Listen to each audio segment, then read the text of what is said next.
So, in early 2026, India's University Grants Commission, we all know it as the UGC, did something pretty big. They dropped a brand new rulebook. And this wasn't about just any old issue. This was aimed squarely at one of the most sensitive, most difficult topics on Indian campuses, caste-based discrimination. But of course, a move this big immediately kicked off a huge debate. I mean, is this thing a powerful new shield for students who need it most? Or is it a rulebook just riddled with holes, something that might actually create more problems than it solves? That's the big question. So let's break it all down. Okay, so to really get why these rules even exist, we've got to look at the human cost. This isn't just some dry policy paper, It's a story that's been shaped by real tragedy, by widespread protest, and just this growing, undeniable demand for some kind of accountability. Yeah, these 2026 regulations, they didn't just pop up overnight. Not at all. I mean, look at this timeline. This has been a journey of almost 20 years. It really started back in 2007 with a pretty damning report that laid out just how widespread discrimination was. Then in 2012, the UGC put out some rules, but they were just advisory. Kind of toothless, It was the absolutely tragic deaths of students like Rohit Mamula and Payal Tadvi that sparked this massive national outcry. And that's what finally forced the issue, leading to the legally binding rules we're talking about today. And look, if you had any doubt about how urgent this was, this one number tells the entire story. 118.4%. That's the increase in reported cases of caste discrimination in just 5 years, from 2019 to 2024. I mean, that's more than double. This wasn't just a problem, it was a full-blown crisis, and it was a clear signal that something had to be done. All right, so with that context, let's dive into the new rulebook itself. What exactly has changed? What gives these new regulations their teeth? Okay, the single biggest deal here is the shift from a polite suggestion to a hard and fast rule. The old 2012 rules, they were basically just advice. Institutions could, and often did, just ignore them. But these new regulations, they are legally binding. That means if a university doesn't comply, they could lose their funding or even their official recognition. That's huge. And for the very first time, they've expanded the umbrella of protection beyond SE and SC students to now explicitly cover students from other backward classes, the OBCs. So, how are they going to enforce all this? Well, every single university now has to build this new three-part system. Think of it like this. At the top, you've got an equal opportunity center, kind of the brains of the operation, overseeing the whole policy. In the middle, there's an equity committee. This is the crucial part. It has to have members from reserved categories, and its job is to investigate complaints. And then, right there on the ground, you have these mobile equity squads, who are meant to keep an eye on vulnerable spots around campus, places like hostels or labs. And the complaint process itself, it's been totally revamped. It's now all about speed and accountability. The whole idea is to stop complaints from just disappearing into some bureaucratic black hole. The second a complaint is filed, whether it's online or through a 24/7 helpline, a strict clock starts ticking.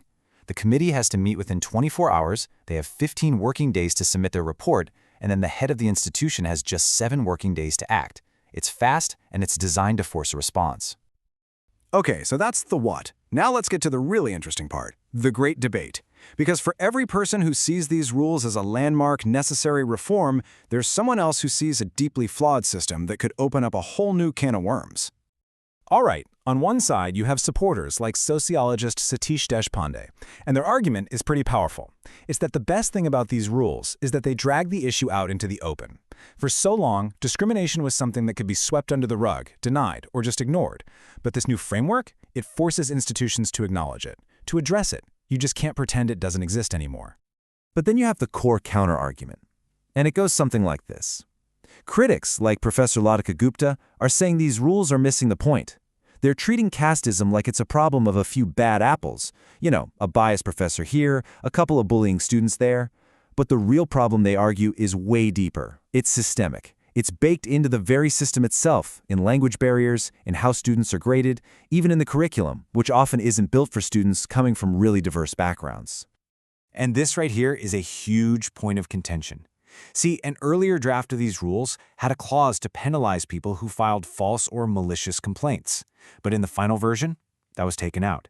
And that has absolutely fueled fears that this whole system could be weaponized, used to settle personal grudges, leaving the person who's been accused with very little way to defend themselves. And here's another big question people are asking. Is this new approach too broad? The regulations create this one big equity umbrella to cover all kinds of discrimination: caste, religion, gender, disability, even economic status. So the debate is, by lumping all of these very different issues together, are you accidentally weakening the focus on the very specific, historical, and deeply rooted problem of caste in India? This really gets to the heart of a key concept called institutional discrimination. The critic's point is that the UGC rules are great at catching individual acts of prejudice, but they totally miss this bigger picture. Institutional discrimination is the idea that bias isn't just one person being hostile to another. It's woven into the very fabric of the university, in how admission interviews are run, in grading patterns, in all those unspoken rules of campus culture. And they'll point to other ideas like the Karnataka Rohit Vemula Bill, which they say does a much better job of targeting this deeper, systemic kind of bias. So, okay, we have this new rulebook, and we have this intense debate swirling around it. Where do we go from here? Is this the solution, or is it just the beginning of a much longer road? Pretty much everyone, experts, activists, people on both sides of the debate, seems to agree on one thing. These regulations are just one piece of a much, much bigger puzzle. They're saying that real change isn't just about having a better complaint box. It's about adding all the other pieces, like robust mental health support, real academic help for students who need it, and trying to build a culture of actual dialogue, not just a culture of ticking boxes to stay compliant. And this really gets to the fundamental split in how people are looking at this. You could say the UGC has taken an administrative approach. They're trying to manage the problem with better paperwork and procedures. But for many anti-caste activists, this isn't an administrative problem at all. It's a political problem. It's about power. And for them, what's needed isn't better management, but a fundamental challenge to the power structures and the very culture of these universities. Which, leaves us right back at the biggest question of all. We have a new rulebook. It's got clear procedures, it's got serious penalties. But can a set of rules, no matter how well written, actually change a culture that's been centuries in the making? Or is this whole thing just the starting gun for the real, much harder work that's only just beginning?